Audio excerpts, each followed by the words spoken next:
Automated mutation system 2.1 ও ভূমি সেবার integrated mobile app ভূমির উদ্বোধন করা হয়েছে। সোমবার 24 নভেম্বর রাজধানীর ভূমি ভবনের সেমিনার হলে এ উদ্বোধন করা হয়। অনুষ্ঠানে ভূমি উপদেষ্টা আলী ইমাম মজুমদার বলেন, ভূমি মানুষের সবচেয়ে গুরুত্বপূর্ণ সম্পদ। নিরাপত্তা, অর্থনৈতিক উন্নয়ন ও সামাজিক স্থিতিশীলতার অন্যতম প্রধান ভিত্তি। এজন্য দেশের সার্বিক উন্নয়নে প্রয়োজন ভূমির সুষ্ঠু ব্যবস্থাপনা।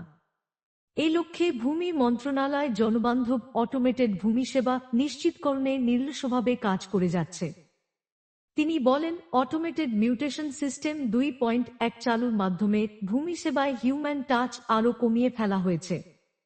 নামজারির জন্য নাগরিকদের মাত্র একবার উপজেলা ভূমি অফিসে আসতে হবে। এর মাধ্যমে জালিয়াতি করে নামজারি ও ভূমি হস্তান্তর প্রতিরোধ করা যাবে।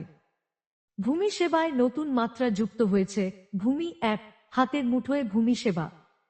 উপদেষ্টা বলেন, ভূমি অ্যাপের মাধ্যমে নাগরিক ভূমি উন্নয়ন কর প্রদান ও দাখিলা সংগ্রহ, নামজারির ফি প্রদান, ডিসিআর ও খতিয়ান সংগ্রহ এবং খতিয়ানের সার্টিফাইড কপি ও মৌজা ম্যাপ সংগ্রহ করতে পারবেন।